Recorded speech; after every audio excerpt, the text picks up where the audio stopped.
Today's episode is brought to you by BetOnline.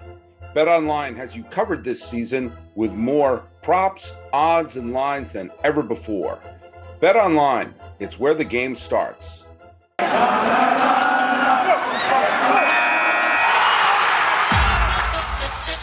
You are Locked On MLB, your daily MLB podcast, part of the Locked On Podcast Network, your team every day. Hello, baseball fans. Welcome to Locked On MLB, part of the Locked On Podcast Network, where it's your team every day. This is the daily podcast. We talk about all of Major League Baseball. I'm your host, Paul Francis Sullivan. Please call me Sully. Thanks so much for making us your first listen, as we're available on all your free podcasting catchers. This episode is being dropped on Valentine's Day, and it's time to feel the love. Valentine's Day 2022, February 14th, 2022. I think that's the same thing. Follow us on Twitter and Instagram at Locked On MLB Pod. Same handle. Both of them are Twitter and Instagram. Locked On MLB Pods. And I'm your pal Sully. I'm at Sully Baseball on Twitter, Sully Baseball Podcast on Instagram. Pulling back the curtain, I am recording this actually on Saturday night right now. I'm recording two podcasts, one after the other. You heard the one that I dropped on Sunday. I'm doing this one now because I want to do this part of it before I know what's going to happen in the big football game that's going on. Actually, not far from where I am right now. I'm right now in the luxurious Locked On MLB studios that are located in Pasadena, California, overlooking the historic Rose Bowl. Now, it's funny that there is a Super Bowl that is being played here in Los Angeles County. There have been several Super Bowls played here. Most were right there in the stadium that I'm overlooking right now. And the fact that I have to go out and do some errands and do some things on Sunday makes me very, very, very, very, very, did I mention, very glad that they've moved the football stadium where they're going to play the Super Bowl to not down the street, but far away in Inglewood. There was another Super Bowl that was played in LA. The original Super Bowl was played at the LA Coliseum. Now, that was also the site of two Olympics, and also the 1959 World Series was played here. When the Dodgers first arrived in LA, they didn't want to play in Los Angeles Wrigley Field, which was the home of the Angels, the minor league Angels. They didn't like that, and so they played in the Coliseum, which is a terrible baseball stadium. Absolutely terrible baseball stadium. It was not designed for baseball at all. And they went from quaint, homey Ebbets Field to the colossus of the Coliseum. But anyway, why am I bringing this up? I'm bringing this up because, again, I don't follow football, but I do get interested in the Super Bowl. I do get interested in other sports championships because I think about them in terms of fan bases and baseball teams.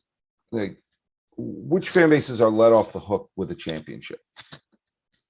Which fan bases in baseball that have been tortured by their team have been let off the hook and given a little bit of a respite when another team winds up winning a title?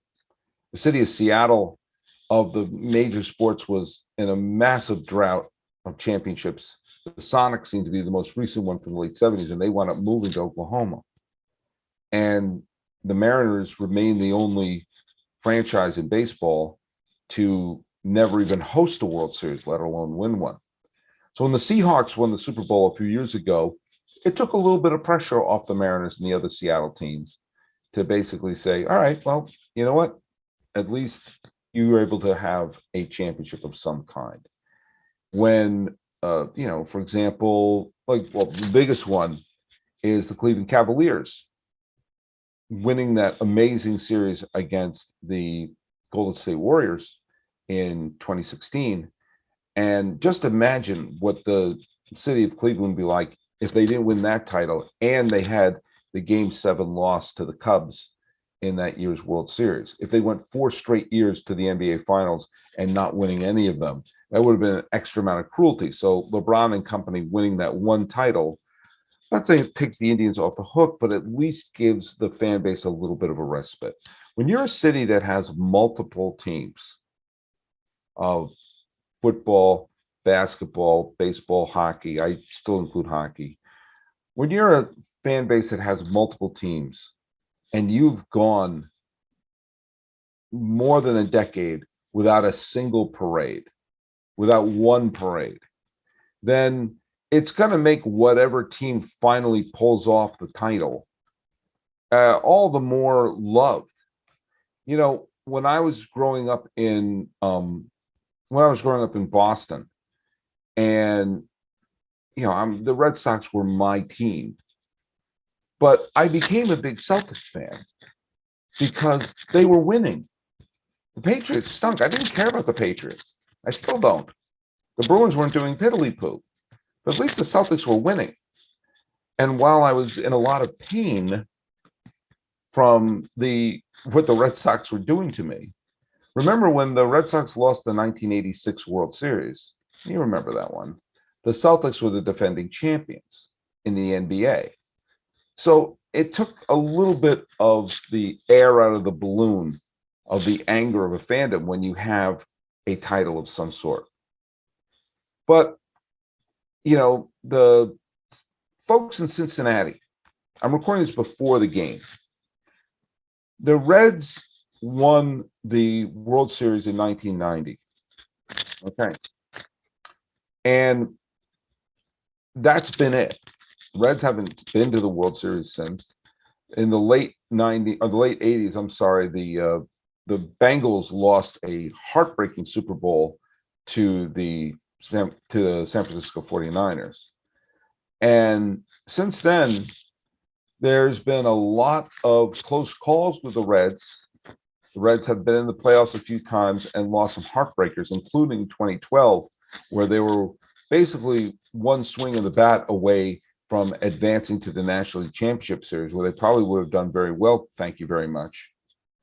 And now, they still haven't advanced. They haven't won a home playoff game, the Reds, since 1995. They haven't won since 1990.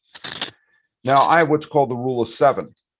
And the Rule of Seven says that if you are a fan, your concrete memories don't really start forming until you're roughly 7 years old. And with that in mind, if you are a Cincinnati Red fan, your memories, if you were a 7-year-old remembering the 1990 World Series, that means you were born in 1983. So if you are younger than 39 years old, 39, if you're on the precipice of 40, okay, if you're a 40-year-old, your memories are vague, okay, unless you're a lunatic like me who just remembers everything when they're a kid about baseball. Basically, let's just round this. If you're 40 or younger, you've been kicked in the face basically your entire life as a fan in Cincinnati.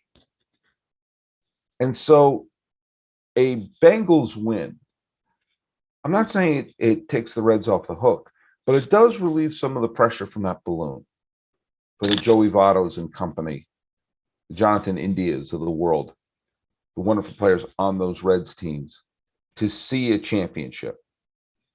If this happens, if the Bengals do indeed win, what that would mean for Cincinnati is a generation will have that memory.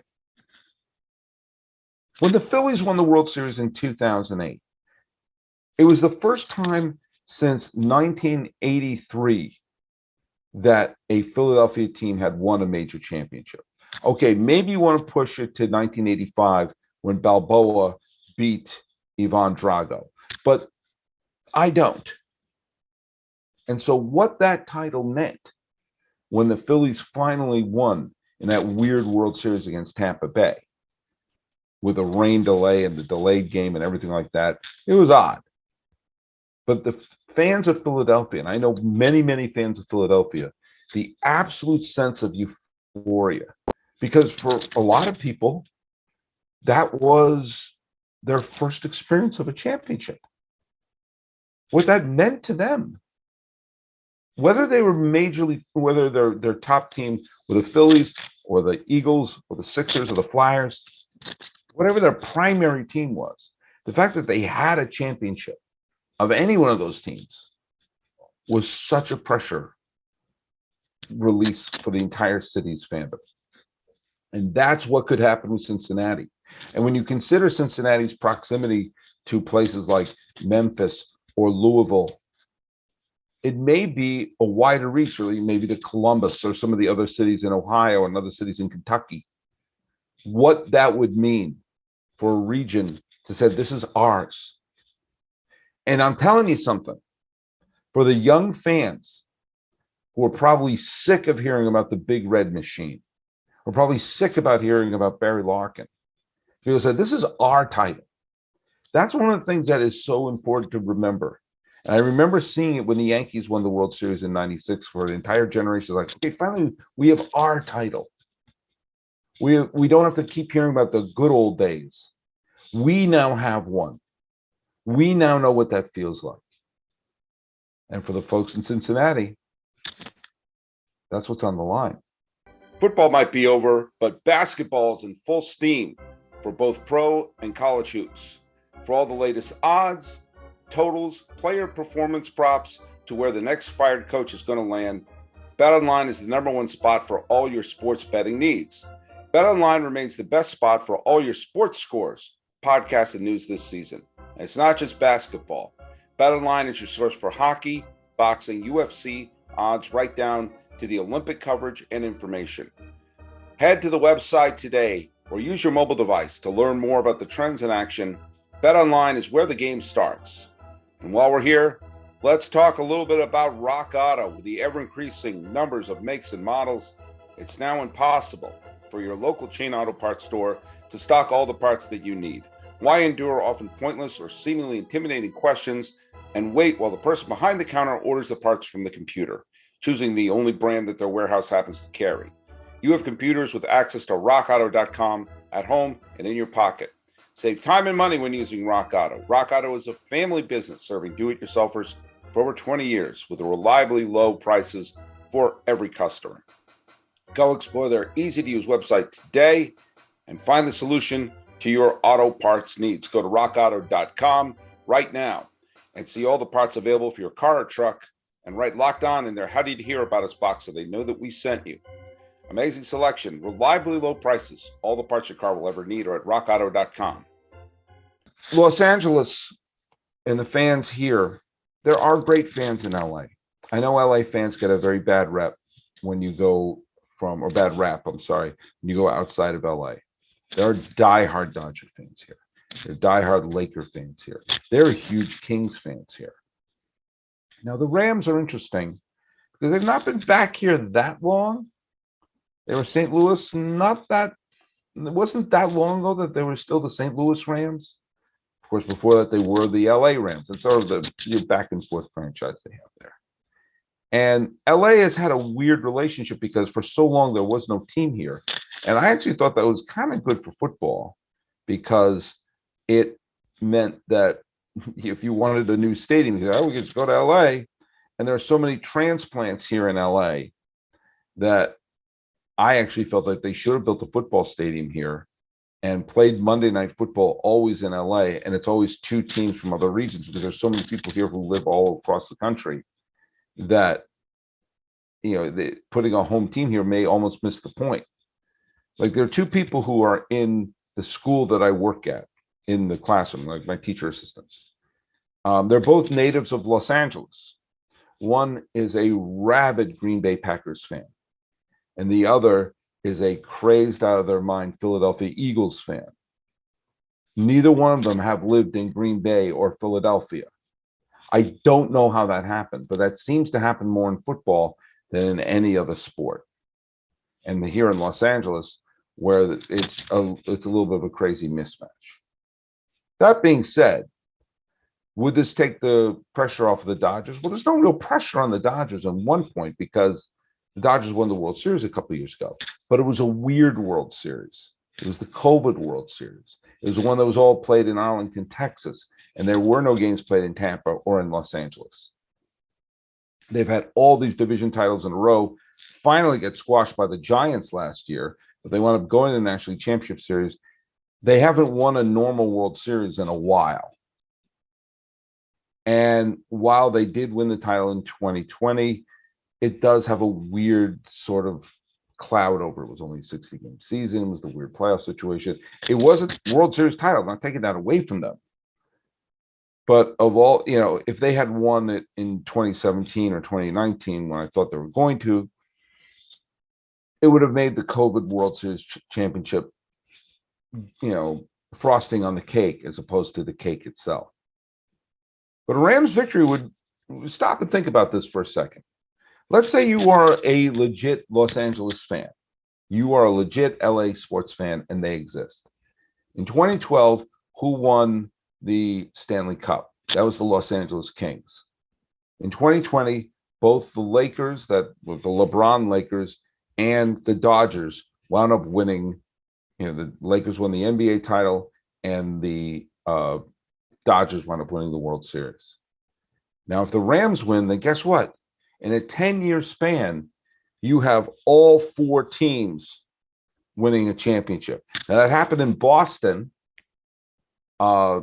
In between, you had a 10-year span where the Patriots, Celtics, Red Sox, and Bruins all won a championship. But that would make this one of the great runs of a city's, sports teams that you could potentially ever have ever. Of course, the poor Clippers don't have a chance. You did have a great moments in, the greatest.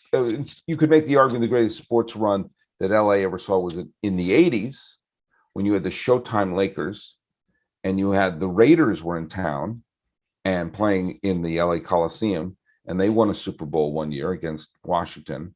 They were called the Redskins back then. And then you had the Dodgers being the only team to win 2 titles in the 1980s. And while the Kings did not win the Stanley Cup, they did get Wayne Gretzky. And for the first time, a lot of people in Los Angeles said, we have a hockey team?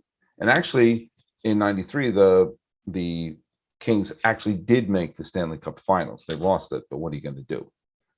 I always thought that was the great. Oh, and you also had the Olympics. You had the Olympics where the Soviets didn't show up, so every day was another American victory. So that was, to me, the greatest sports era in LA history.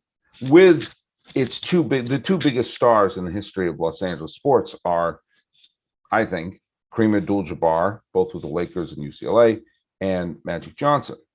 But you also had some of those beloved Dodgers of all time, Fernando Mania, Oral Hershiser, the Kirk Gibson home run, the great infield of Garvey, Lopes, Russell, and Say, Rick Monday's home run, all that's good stuff from the 80s.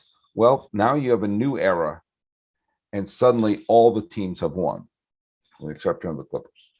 And no, the Angels and the Ducks don't play in Los Angeles. They're in Orange County. I digress. So a Rams championship would not be taking the pressure off of the teams, but rather cementing this as an all-time dynasty era. So you go from one region, which could put them as, wow, all my teams won. I've got to experience all the sports euphoria. And another region is, I'm 39 years old and I have zero memory of any of my teams winning. So, as my son Aiden would say, let's watch what happens. Hey, let's talk a little bit about Built Bars. It's that time of the year where most of us have given up on our New Year's resolutions, but this year I'm sticking to my resolution to eat right, thanks to Built Bar. It almost feels like it's not really a resolution because I enjoy eating them. Have you tried the Puffs? If you haven't, you're missing out on one of Built Bar's best tasting bars. Puffs are the first ever protein-infused marshmallow. They're fluffy, they're marshmallowy. They're not just a protein bar, they're a treat, and they're covered in 100% real chocolate. Puffs are a real fan favorite with incredible flavors. Yummy cinnamon churro, coconut marshmallow, banana cream pie. They're so good. These could be my new favorite, although it's still raspberry. All Built Bars are covered in 100% real chocolate. Yes, Puffs included. 100% real chocolate with low calorie, high protein. Replace those candy bars with these. These are better. A typical candy bar could be anywhere to 200 to 300 calories. Go to built.com, scroll down to the macros chart. You'll be blown away. High protein, low cal, high fiber. Most Built Bars contain 130 calories, 4 grams of sugar, 4 net carbs, and 17 grams of protein. Compare that to a candy bar, okay? It's no comparison. You got mint brownie, coconut almond, my favorite, which is raspberry. New this month, you got white chocolate cookies and cream. They're all delicious. New flavors are coming out all the time. And if they think a flavor is going to be good, they make it. It'll be delicious. It'll be good for you. At Built Bar, they're all about the taste. They make it delicious first, then figure out how to make it healthy. I don't know how, but they pull it off every time. Go to Built.com, use promo code LOCK15 to get 15% off your order. Use promo code LOCK15 for 15% off at Built.com. All right, well, I'm here in the luxurious Locked On MLB studios in Pasadena, and you can hear here in the San Gabriel Valley, they're setting off fireworks. So that can mean only one thing. It's either the 4th of July or there's been another Los Angeles championship. And since the breakout of COVID, we've had the Lakers, the Dodgers, and now the Rams have won a title. And a few years ago, you've had the Kings win the Stanley Cup a couple of times. So in the last 10 years, if you're a Los Angeles sports fan, these have been good days for you. These have been very good days for you. And so there you go. It was an exciting game. Any game that's decided in the final minute has got to be kind of exciting. And there you go. I do feel badly for Cincinnati fans. This was a moment to have one of those great generational sports moments. It didn't happen. It didn't happen. So that means the clock is now on the Reds. The Reds can be the team to relieve this pain. There is no pain in Los Angeles. If you're a Los Angeles sports fan, unless you're a Clipper fan, if you're a diehard Clipper fan, you're hating this because all the other teams have won. Heck, in the last, I guess, of the Ducks won a championship and the Angels won a championship the previous decade. So the Clippers are really, really the one holding the bag here. And the Chargers, but who are we kidding? The Chargers are still a San Diego team. So good for LA, good for the Los Angeles Rams fans. I feel good for the people who are Rams fans from before they moved to St. Louis in the mid-90s and stayed with them now that they came back. I also feel good for Warren Beatty because now people may realize that the Rams won a Super Bowl in Los Angeles without the movie Heaven Can Wait. But now we move on. And that lockout, because there are Cincinnati fans who are thinking, okay, let's see a title and let's see one fast. So follow us on Twitter and on Instagram at Lockdown MLB Pod, same handle for Instagram. And I just want to say a little apology on my part. I listened back to what I recorded earlier for this episode and the Sunday episode, and there was a clicking on the microphone. I acknowledge that. I don't know what it was. I apologize for that sound glitch. I do a lot of these. We're just going to move on. Follow us, as I said, Locked On MLB Pods on Twitter and Instagram. I'm your pal Sully. I'm at Sully Baseball on Twitter, Sully Baseball Podcast on Instagram. Seeing which fan base would get relief, and it turned out to be LA. Didn't need much relief. Hang in there, Cincinnati fans. This has been Locked On MLB for Valentine's Day, 14th day of February, 2022. I'm your host, Paul Francis Sullivan. Please call me Sully.